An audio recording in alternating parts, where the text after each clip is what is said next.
Hey everyone, welcome to part 2 of my kiln opening week saga. I have one more to go after this. It'll be just kind of a small one unless I have to refire anything in here. I'm super pumped about this. I did a couple different glaze combos in here and a couple big things that I don't usually do. So I am excited to see them. Oh, interesting. Okay, so I tried to do, oop, they're a little bit warm still. I tried to do my like sandstone kind of thing. It didn't really turn out as expected. So I did Norse blue as a base and then sandstone on top. I wonder if my kiln underfired because usually it gets really melty and the white in this like goes away. I wonder if I should try. So I fired it to cone 6 and okay, you know how I said like, I don't know, 4 kiln openings ago that I needed to replace my thermocouple. I never did that because I forgot. And then I had to run the kiln for my shows. So anyway, I wonder if I put my kiln up to like a cone 7. I just feel like this didn't melt right. Like usually, especially on the edges, you can see like it should be like way more drippy. Although I do usually add, if you go back and watch my sandstone tutorial videos, I do usually add pearl white and I didn't have any. So maybe that's why. I don't know. I don't know if I love it. Oh, they're tinkling a little bit. So I'm actually like, ooh, it's pretty warm. Ooh, might have to get my gloves on for that one.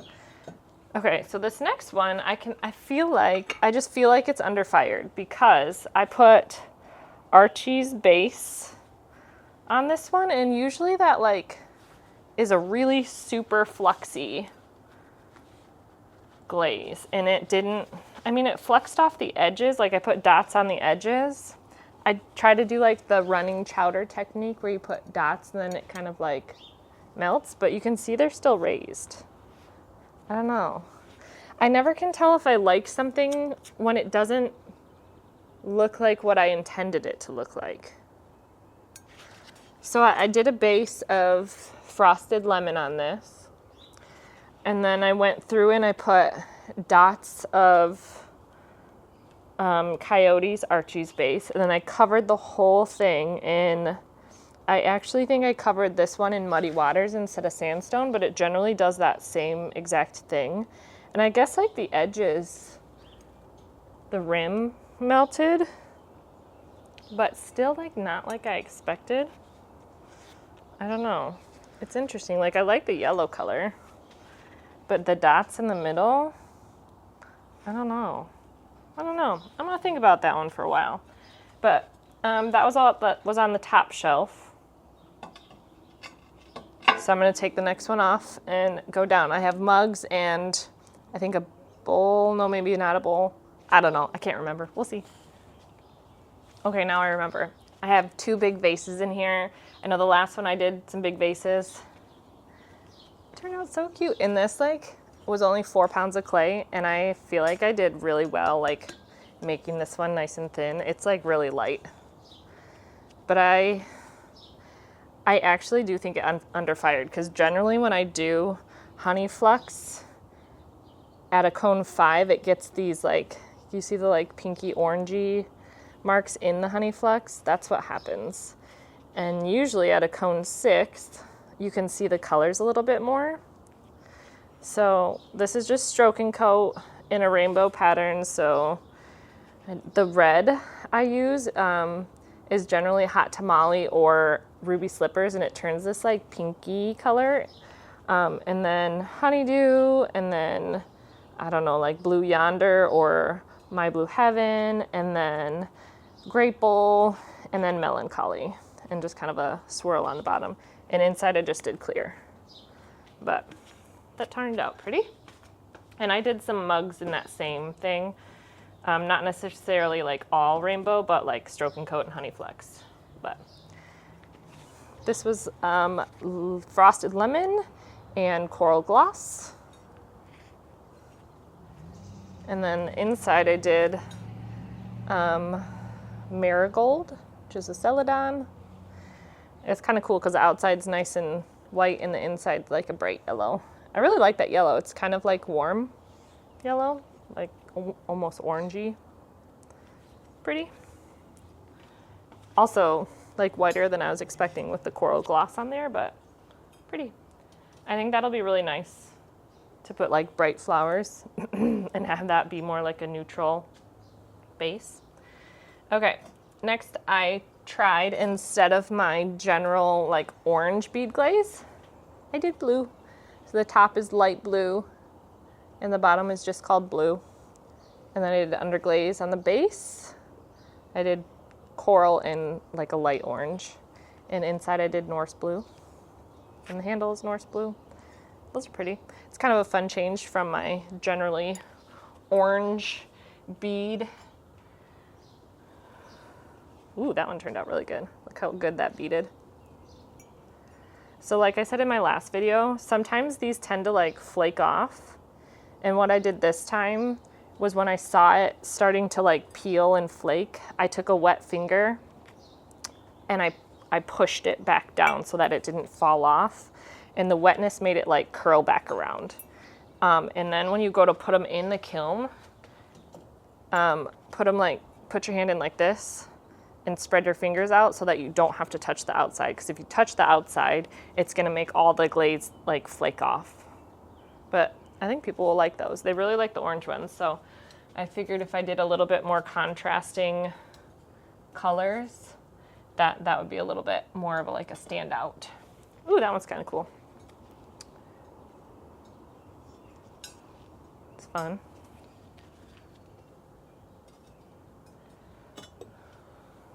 There's just a few more of these. And I made these like bubble shapes with some ribs I made on my 3D printer that I will have for sale on my website pretty soon. Ooh, that's cool. Look at that. It peeled up some of the orange underglaze. I hope you can see it on there. And so the beads have like an orange around the outside. That's really cool. Ooh, look at that. Oh, I hope you can see that. That is so cool. It literally like wrapped itself in orange. That one is by far my favorite. That's so interesting. And this one, you can definitely see the pink more. Like the other ones, it left like a little blue coating. Like you can tell it's like a little metallic-y iridized. But the other one's got a little darker because it left a little blue on there. But this one is like nice and bright. Oof, this one is so cool. That's definitely gonna get sold. If it doesn't, I'm keeping it. Although my husband hates these. The first time I made them, he picked it up and he was like, "Did you do that on purpose?" Or no, he said, "I don't mean to be rude, but like, did you do that on purpose?" And I was like, "Yeah, that's what it's supposed to do." I really like them. And people who pick them up and touch them also really like them. I know there's like a thing, what's that? It's like tripophilia or something when you don't like that, but whatever. Anyway, here's the Honey Flux and Stroke and Coat combo. It's just, it makes this, so this time I did a base of Honey Flux. Usually I do Honey Flux on top, but I got a gallon of Honey Flux this time. And so I just went over all of my mugs and did a coat. And then I went over them again with the Stroke and Coat. And it just makes it more like muted, like especially at the bottom. I think I did 2 heavy coats on the top, maybe like one swish around the edge of like a 3rd coat. Like you can see this little guy maybe was the 3rd coat. After I did the handle, if I have anything left, I just kind of smear it on. But if you taper it off at the bottom, like I didn't even put these on cookies because I know they wouldn't run. I feel like the Stroke and Coat makes the Honey Flux more stable, so you can literally go all the way to the bottom.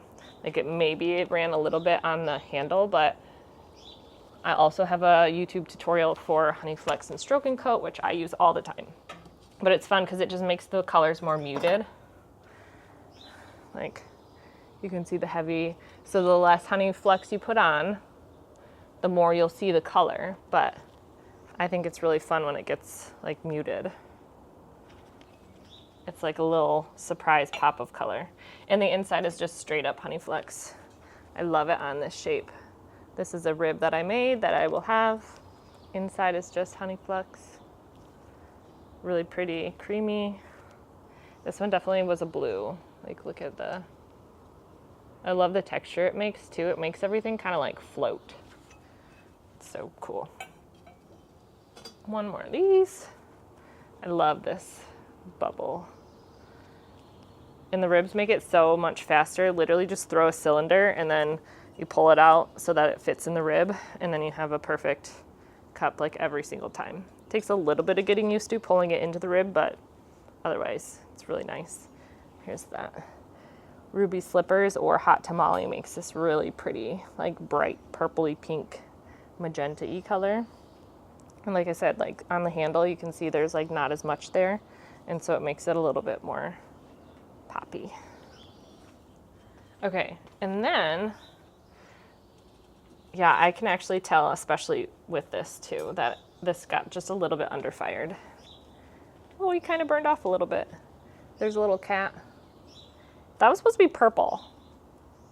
This was, that's just weird. That was violet under glaze, and it turned pink. I wonder if I had a reaction with the clay. But I did, this was like the sandstone technique, and instead of pearl white, I used sangria. So I put a bunch of different purples on there, stroking coats, and I did, purple gloss, I believe. And then I put a layer of sandstone on top, and then a layer of sangria on top of that. So like 3 to 4 coats. And it just gives this nice drippy effect. The inside's pretty, but I feel like that's like, I need to order more pearl white because I feel like that's kind of the key. Like, it looks cool, but it's not as like vibrant as it usually is. I can't believe my kitty burned off. I'm not obsessed with those, not in love, but that's okay. I have 2 more. Ooh, this one burned, or not burned, ran to the bottom, but didn't stick. Took off a little kiln shelf, but good thing I have Kiln wash on there. Looks like a little kitty in a box. It's like, just kind of like meh. I mean, the purple's kind of cool. Like, I needed purple, but the inside's kind of cool. You can see I used grapple on that one. Maybe you can't see because the sun's shining. I like how the grapple is like a, it's got a lot of pink tones in it. I don't know. Eh. Okay, that was all that's on that shelf. And then I have one more shelf of, ooh, you know what's on the next shelf is bubble tumblers that I put the straw in. You'll see, they should be cute. Okay, this next shelf looks great. These are all bubble tumblers, and they turned out super cute.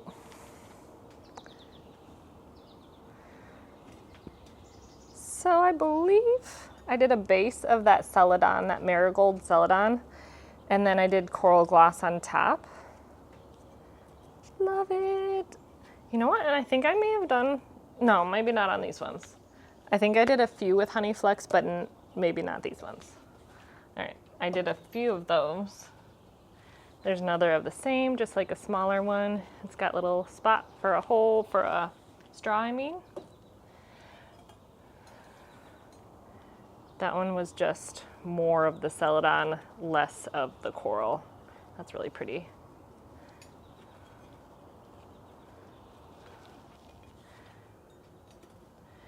And then one more.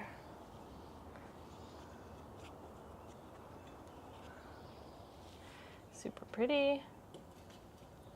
So I wonder, so like looking at these two, I think this one is the celadon and this one is frosted lemon. I can't remember. I never write anything down. I should, but also look at the bottom. That's definitely celadon. This one I didn't. this bottom shelf is way hotter. My fingers are burning.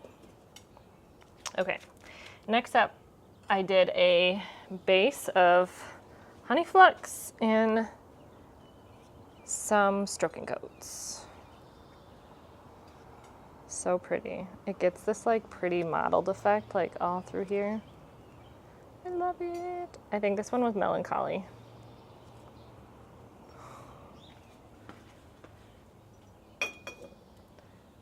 Ooh, this one was Blueberry Hill. Love. Oh, and then on the top, I just had a couple like drops of that Coyote glaze, what's it called? Archie's base, like left in the bottom of my container, and I didn't want to put the lid back on and put almost an empty container back on the shelf, so I just took some drips off a paintbrush and just like threw them on the top for a little extra flair. But Blueberry Hill is so pretty.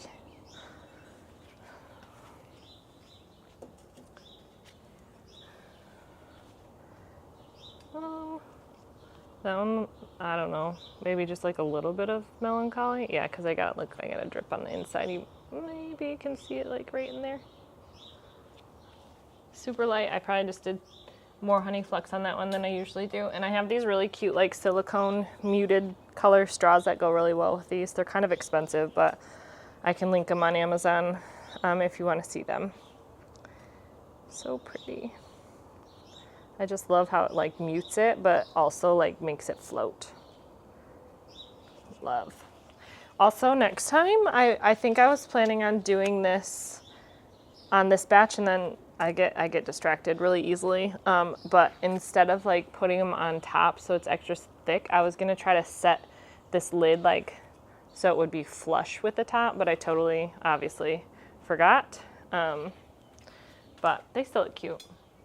I think it'd be a little bit harder to put them flush because then you'd have to slip and score like the inside rim and try to like, I don't know, smooth it all out. But ooh, look at that.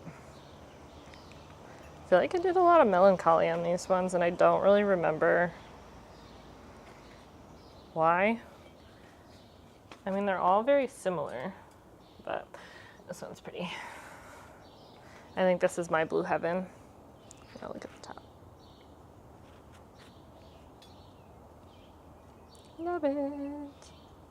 And I, like I said, got a gallon of Honey Flux, so I just dumped a whole bunch in here, and then I tipped it so that it flowed out of like the spout, this little hole, but went right up to the rim so that I can make sure that I got everything. And then I took my fan brush and kind of like flopped it around to try to get any excess off, but just to make sure that everything was super coated. Otherwise it'd be hard to like get a paintbrush in there. So you got to make sure you have enough glaze before you do the inside of these kinds of things.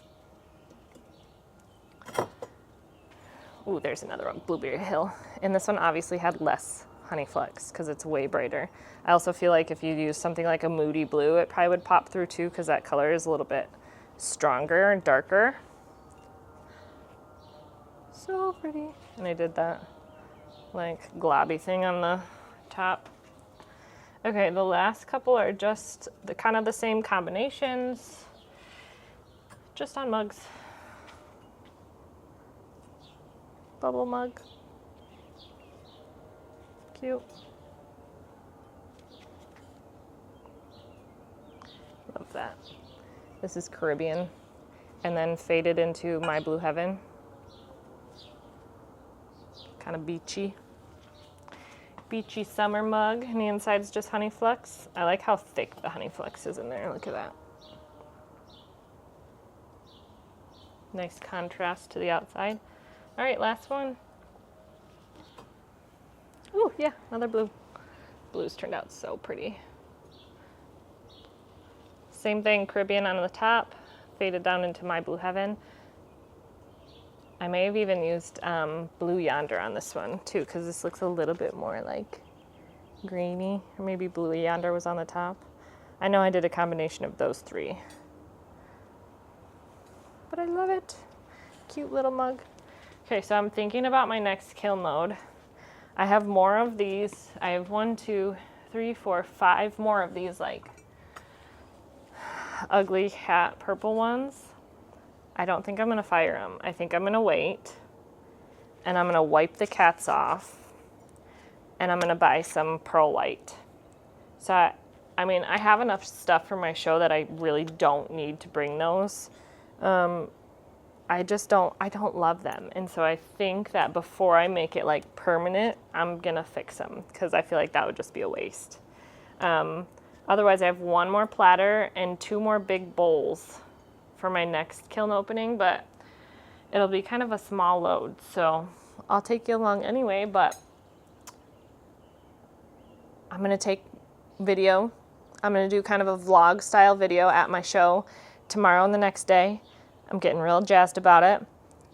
We'll stop when it gets like slow and have a little chat, let you know how it's going. And then we can talk money after the show, after it's all said and done. I have never done a 2-day show before, so it will be interesting to do like back to back and not have to like, you know, set up in between and just kind of leave it. They have security so you can leave all your stuff there. They did say take the higher price items home or hide them. I don't know. So we'll see how it goes. Otherwise, let me know if you want some glazing tutorial videos. I did not do any this time because I was in a rush for my show. But after the show, I have 8 weeks off, so I can make you pretty much anything you want to see.